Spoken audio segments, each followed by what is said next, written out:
Welcome to the Champion Blueprint Podcast, where mindset meets mission. We're diving into what it really takes to lead, win, and live with purpose. From NFL locker rooms to boardrooms, it's all about discipline, core values, and the habits that build champions. Whether you're leveling up in business, life, or leadership, this is your playbook. Champion your mindset. Champion your purpose. Let's go. What is going on, everybody? Welcome back once again. Champion Blueprint, the podcast. Let's go. We are in the midst of the season, my friend. We done passed through Thanksgiving, done cut some weight the last couple of weeks. Yeah.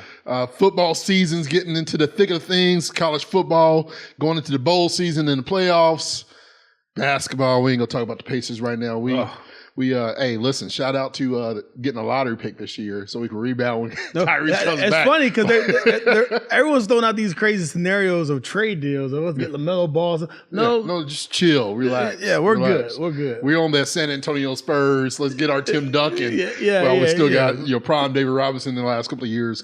But it's a great month. This is one of my high-low favorite seasons. Like I love it for a different reason. It's today. Just personally, this is something that I'm very passionate about. I know that you are into this purposeful giving as well. But we talked about finishing strong last week, and the week before that, we were talking about the grateful, being thankful, and all these different attributes that we can have, not just within life, but the importance of also bringing that life into our business world. And we try to mix both leadership and business together in this podcast, and that's exactly what we're going to do today. As we get towards the month of, we go from thankfulness to giving. Yeah. And, sometimes it's a struggle for a lot of people in the mentality. I remember my roots of giving coming, being brought up in the church. I remember my grandma used to always give me like a quarter or a dollar or something. Yeah. And she would have her eye on me because, Gary, I was the type of kid, like, thanks, Grandma. Right? And I try to put it in my pocket as you get younger. As you're younger, you're trying to save everything. And I see this with Dexter as well. Yeah. We give our kids money, but they still want to use our money to pay for things that they want. No doubt. But that really has been rooted in my life. And it's so important, not just giving in life, but there's different things that we can give. It's not always monetary. And that's the mentality a lot of people have. Hey, it's the season of giving, and we're always saying, man, I ain't got giving money. But there's other things that we can give that is, in my opinion, more purposeful. And I always say our greatest resource is time. And that's the greatest thing I can give you that I can't give back. Yeah, and I think some people are discouraged because the season is tough for a number of reasons, and a lot of things are outgoing. The economy, layoffs. There's a bunch of things still around, but you're absolutely correct in saying that there's more things that you can give. Yeah, and time being one of them. Your resources, your expertise.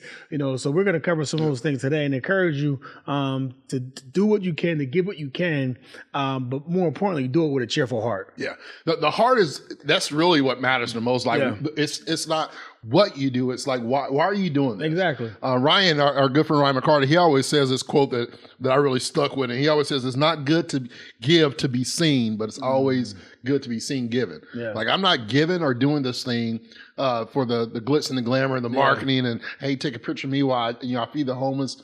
But it's okay to be seen doing good and giving to people, and that really is, to me, the art of giving. It's an art for me.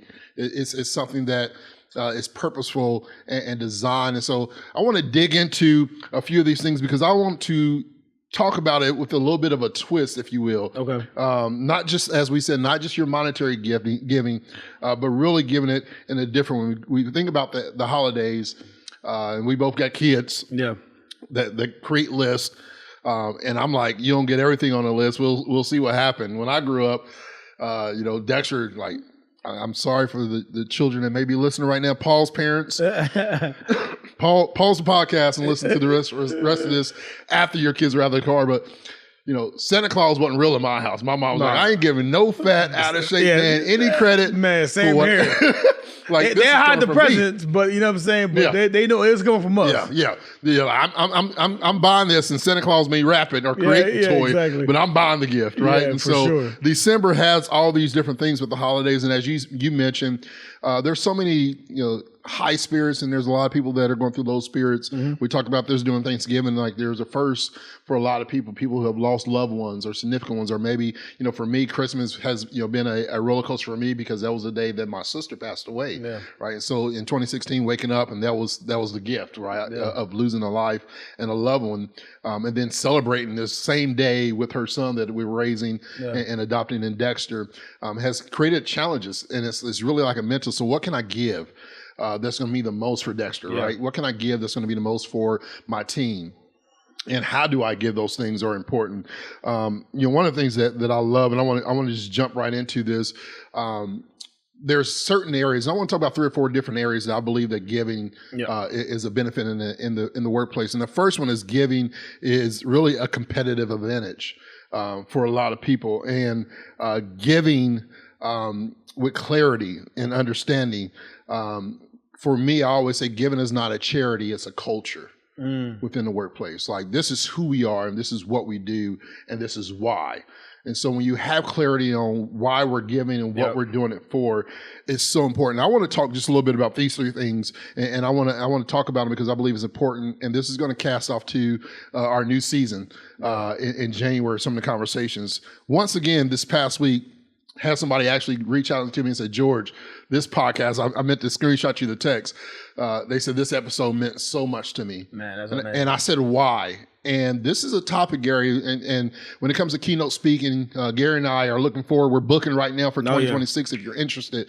But one of the things that the topic has really spurred up, and I spoke with this with Julie Devlin with UKG back in October, is that they said this podcast really helped me go back to my team and really create a foundation of trust through transparency was one of the episodes we talked about, like just being real. Like, we're not perfect, and our employees know we're not perfect, so keep it real.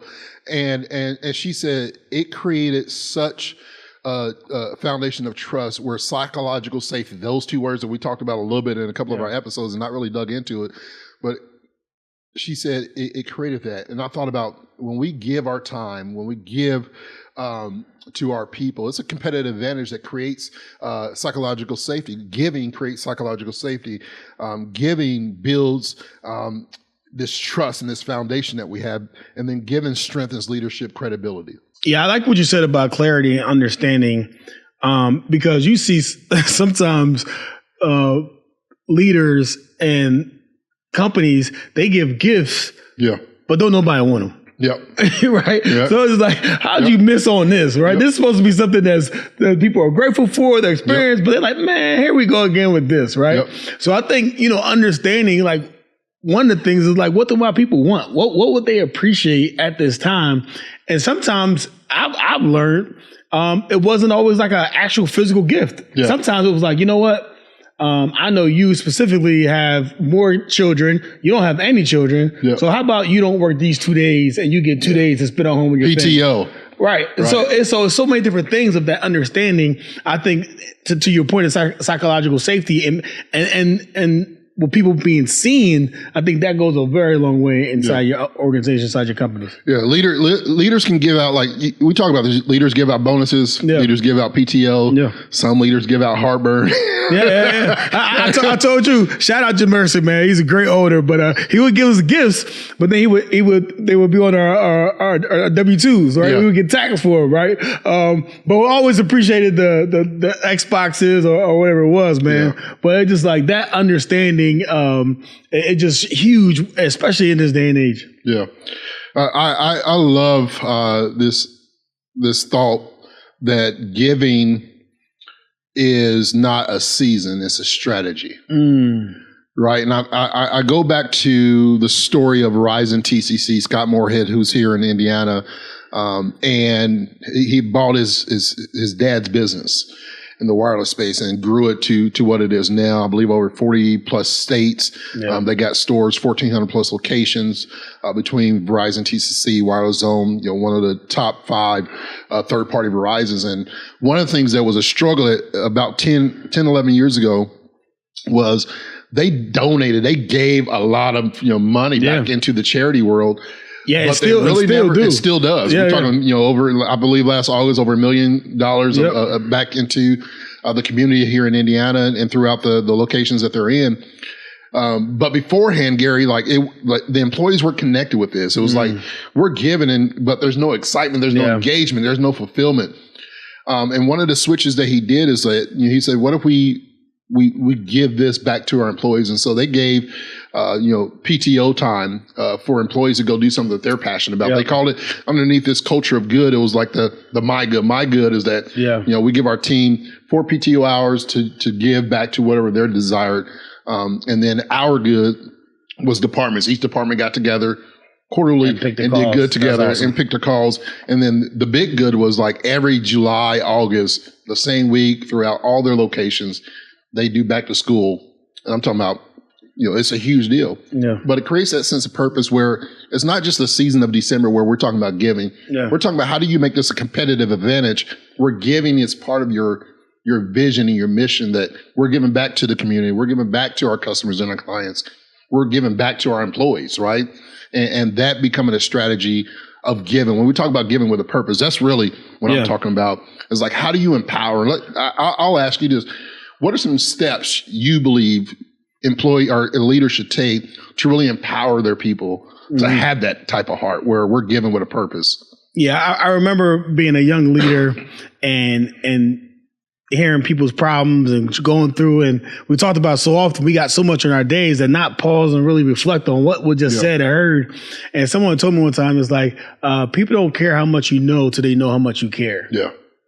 Yep. So I think I think it's leading with empathy and active listening. Ooh, I like that. Leading with empathy. Right. So I'm leading because so often we could get into this thing like someone was just meant to do all these bad things. Like we just think everyone has these ulterior motives and they overtalked me and they cut me off and they took my parking spot and it just go on and on. And it's just like, lead with some empathy. Like they just, they had a situation, their car stopped or, they didn't mean to cut you off. They didn't realize it. I can remember one day I had 2 women in my office. One was bookkeeper, a CFO, and one was a events manager. Okay. Well, they always had little things going on. So the event manager forgot her glasses one day at home.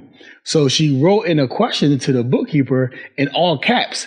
Because she couldn't see. Sound like you yelling at me, Gary. Sound like you yelling at me. I go to the office and she was losing like what's wrong with her? Why is she yelling at me? I'm just like, oh my God. So she was about to have, so I go downtown and I learned she's not yelling. She just can't see her computer. Yeah. So like lead with empathy and just like understanding things happen. Yeah, this is importance of understanding who's on your team and getting to know them, right? Absolutely. My adopted father, Tim, he's legally blind. And so if you get a text from him, the whole thing may be all caps because that's how he sees. And so it's funny you say that because I'm thinking like how do you interpret, and this is like, how do you understand, how do you just very honestly look at a message, even a regular text message, right? And if you're in a bad mood, you receive that, how you receive that could not, maybe that's not recognition, maybe that's not appreciation. Like it's very hard to discern, but you got to know that's where it's important as leaders. You got to know the heart of your people. My rule of thumb, if it's bad news, I got to share it on the phone. Yeah. I can't share it through a text or through an email because I'm not sure they're going to realize the tone. Yep. So I want to make sure they hear it from me in my tone and the setup. So I think that's a good strategy. Let's move on. I want to talk about, and I'm gonna name these, but I want to talk about the 4 forms of leadership giving. I believe there's 4 that we can do as leaders. A basic foundation. These are 4 forms of leadership giving. Number 1, giving time. Number 2, giving attention. Number 3, giving opportunity. Number 4, giving recognition. Let's break this down because the first one for me, and what I've done, Gary, now something that I believe that is important and of value is a 10-10. I give 10 minutes of coaching, right? A week where I'm adding value. How can I mentor somebody? 10 minutes of this a week. Right. And then 10 minutes a day. I want to give recognition. Wow. Now, if you have a small business or a company, we got a team of 6, 7 people. How do I spend 2 or 3 minutes with each person and give them recognition and some attention, giving them time? How can I give them that time? And so the 10 minutes a day, I want to give some appreciation, some shout outs, some gratitude. 10 minutes a week, I want to coach or mentor one of my people and just give to them. How can I make you better? How can I impact you? Because time, as I said, is the one gift that you cannot fake it, right? You can get a gift. I always think about like when especially in relationships, when you mess up and all of a sudden the wife's ring's a lot bigger than it used to be, or she different necklace, earrings. We got the mess up recovery. You can't fake giving people your time. Like you give people time that you understand is going to either value it, respect it, or something that you just want to give. Yeah. But that's important to me for number one. How important is it? Who gave you time that really impacted your life? Where it's like, man, this person's actually sitting down with me. Yeah, it's funny. My mom would always wouldn't let me get away with one word answers or, I don't know, I don't care. She would, have me and pull it out of me to kind of express my emotions, right? Yeah. And I think now as a parent, and again, just being involved, I realized giving time where you're just giving it and you're not locked in or you're not making a connection is almost worse than not giving it at all, right? Yeah. So I've learned just with the people that I love and I care about it, if they care about something else, like I should care about it as well. Yeah. And maybe I don't have to share their passion for it, right? Yeah. But I got to appreciate it enough to really have some type of understanding on why they care so much about it. And it lights me up to see my daughter care about, being in debates and in this club. It lights me up to see my youngest daughter learning dances on TikTok, right? So it's just like, if you like it, I love it. Not in a bad way, like off-putting, but like seriously, like really learning to enjoy what people enjoy and have that common bond. Like, man, I see joy in it for you, and I'm excited for you for it. That's a good transition for us, because once you give time, as you said, then giving attention. Mm-hmm. And for me, one of my goals next year that I'm asking everybody that's close to me that I actually love to hold me accountable is like listening without multitasking. Like being purposeful about when I'm talking to somebody. Like us talking right now, this is a valuable conversation. But if I pick up the phone, I had a tablet in my hand, and I'm looking at it like at dinner, even placing your phone upside down is still a distraction. Like my goal is put the phones off the table, put it in my pocket so there's no temptation, or leave it in the car. Right. I try to leave the phone sometimes on a charger in the room. Yeah. Like my best days are when people be like, I couldn't get a hold of you all day. I'm like, man, I ain't seen my phone the last 4 hours. I got a 4 hour lock in. We doing a whole bunch of stuff. Yep. That's what we were talking about just before we were shooting this episode. Is like prioritizing that time, because once I'm distracted, I'm distracted. So when I'm locked in, I got to stay locked in, and you got to get rid of all those distractions. But giving attention to your people, giving attention to yourself. Let's talk about leading ourselves well. Like give yourself some time, give yourself some attention, and being purposeful in it. One of the key things I believe, Gary, is asking meaningful questions. What does that mean for you to be able to, your daughter's like very fired up about debates. Like, what is it about debates that really intrigue you? What do you love about it? Having those meaningful questions that's really, for me, asking Dexter those type of questions and see him get excited about something and understand why he's passionate about it. What inspired him? He saw a video on YouTube. Yeah. He saw somebody make this shot, or he saw somebody make this crossover, this dribble. So he's wanting to, put it into his game. And it's like, he sees these small little discipline. What a trick. He has his dream. He wants to be in the NBA. And he's like, that's my only option. Yeah. And I'm like, well, if that's what you want to do, or if that's what you hope to do, there's two different things. What you really, this is what I'm going to do, or I want to do it. Like, this is what you're going to do. Discipline, habits, creating these things, lifestyle has to change.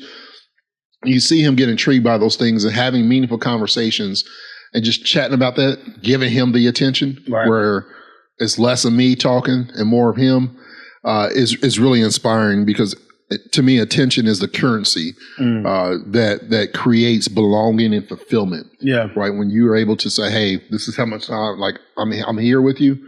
You have my attention. How can I help to support you? Or what do you want to talk about today? Yep. No, that's good. I think, and one, I think that connection is so powerful because I think it breaks away a layer of, because I think everyone inherently has this apprehension, right? Where I don't want to bother you with this, or I don't want to bring it up. But by having that meaningful conversation, it kind of breaks away another one of those layers of like, man, maybe you are someone I can share this with, right? And like I said, that creates that belonging where you can kind of like maintain that retention. Yeah, it goes back to the trusting. It goes back to once you open that door, that vulnerability, like I can be vulnerable. Now, some people like when I find trust, I'm vulnerable. Like there's no secret hallways or walls. Yeah. Like if I open up, it's all of me. Like I'm all in or all out. Like that's one or two ways in that. And so having that is so important. Time, attention. When you give time, when you give attention, I believe those opportunities are created, and giving opportunities is another gift. And so again, rewinding. When we talk about the art of giving, it's not always money. Yeah. You can give time, you can give attention. Number 3, you can give opportunities. Yeah. I want to hear a Gary story about opportunities because you were a walk-on. Mm-hmm. Received the opportunity from shout out to Greg Schiano, coach there over at Rutgers. And then like even your experience from college into the pros, from the pros into entrepreneurship, like there's opportunities. Like sometimes you knock down a door, you open a door, and sometimes there's doors that are open for you. What are some of the most impactful opportunities that you were presented, whether it's by a player, whether it's by a coach, whether it's by a business leader or mentor that you had in your life? Yeah, 2 come to mind. One, my defensive coordinator, Ron Meeks, he would always believe in me and see something in me. Even as a rookie, he wanted to put me out there in the field. And I think that's why it's important to have coaches in your life, because sometimes you can't see the picture in the frame. Yeah. And I think his belief in me, started to instill belief in myself. And, first year, my rookie season, when the AFC Championship game, and I think I played like 60-70% of defensive snaps, because the Patriots, they were in 3 wide and a bunch of receivers out there. So that really just gained confidence in the offseason, knowing that I could do the job, and the head guy, right, the defensive coordinator, is tasking me to go in there. So that really worked out for me. In my professional career as a speaker, we love our friends that give us referrals and different opportunities, either with their job or organizations. People bring in keynotes often, and I can remember. One of my good friends and one of my children's mom's colleagues, friend, Dr. Butler, she raised her hand and said she has a speaker for a keynote down in Fort Wayne, Indiana. And it was it was 6 years ago, but it was like one of my highest paid keynote. It was like, man, this is awesome. And it was just like somebody that I knew that closed that think that much of me, to give me that opportunity. It's just like, man, but just shouldn't be thankful for it. Yeah. So we talk about opportunities. Whenever you give opportunities to people, you talking about, stretching assignments, like giving them, not necessarily just the expectation of you deserve more work, but the opportunity to grow within the work. Like, hey, I want you to experience some of these different things from a leadership standpoint, for opportunities for growth, opportunities for development. I used to always do leadership shadowing, like just follow me for a day or two, or hey, this is going to be a busy day if you would like to do that. One of the opportunities I loved was the opportunity before I started traveling and speaking, or I knew that was something I desired to do.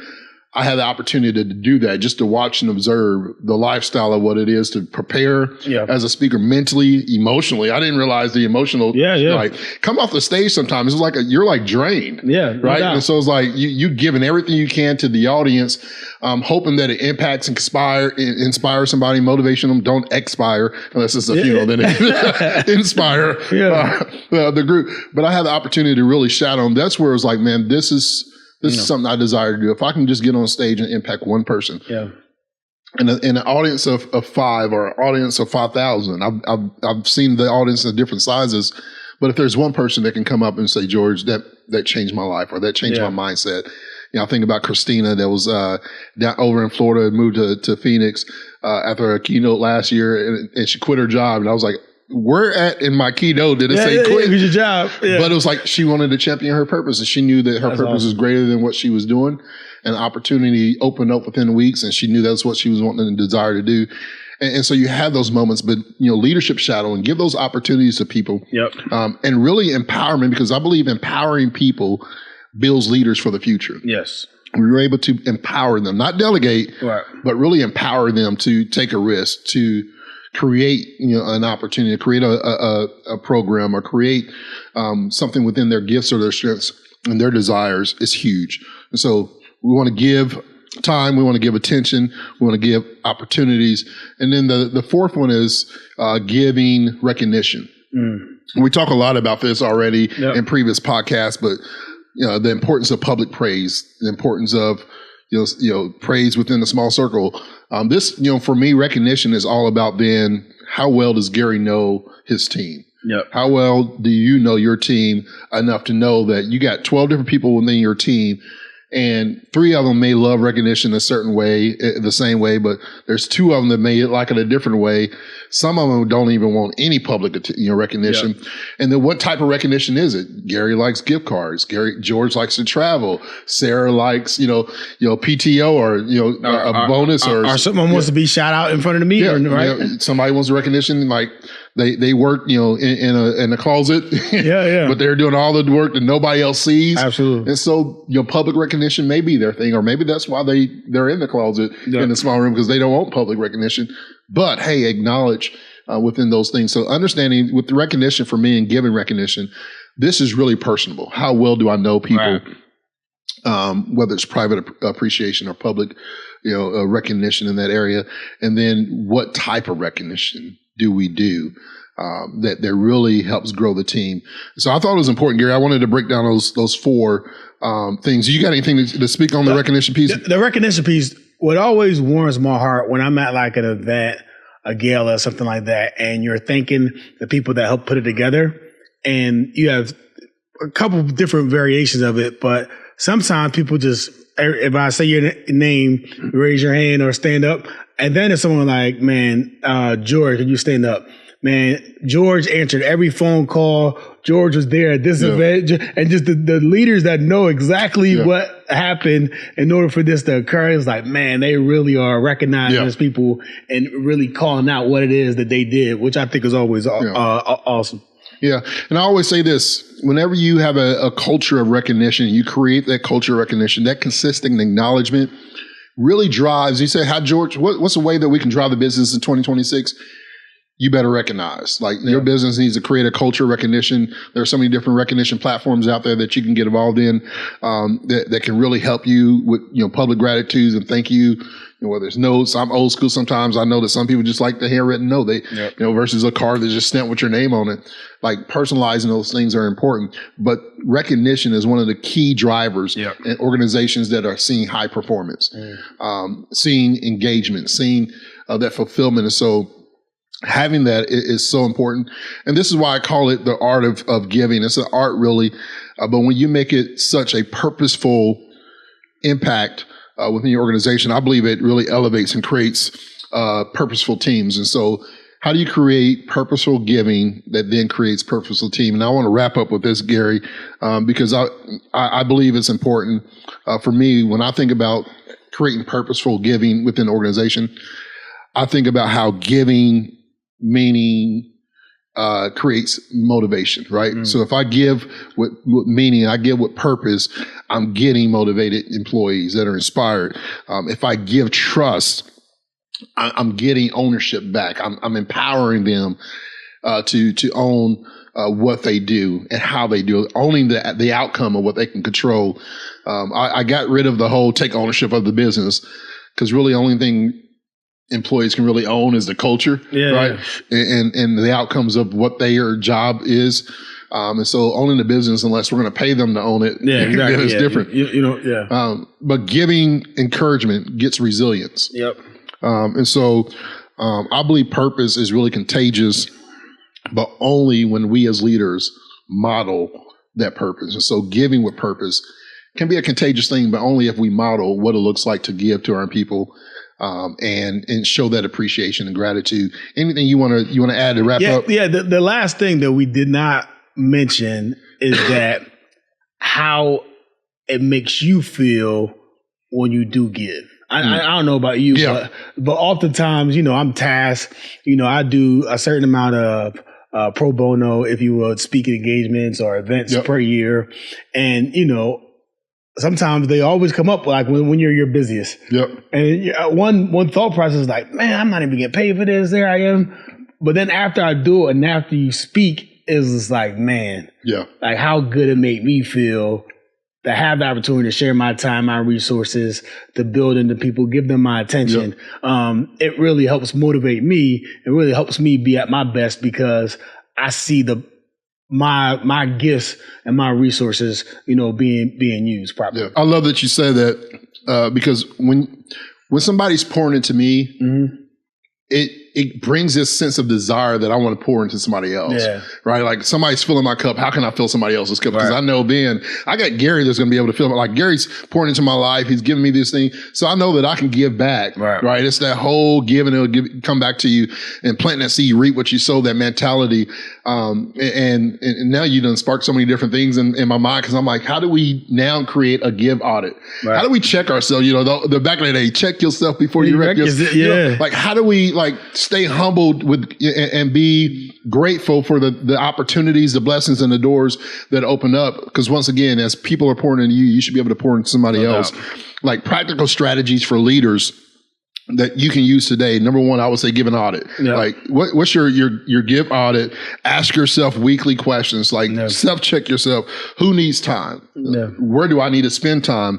Who needs clarity? Like asking yourself, like what's the give audit look like? And we'll post these out on our social as well. I talked a little bit about the 10-10 rule, right? That's something that like you talk about strategies. How can I apply purposeful giving within an organization? Something you can do right now today. You can start it. It's who can I give 10 minutes a recognition to? How many people can I recognize and give recognition to 10 minutes a day? And who needs 10 minutes of my time, undivided attention?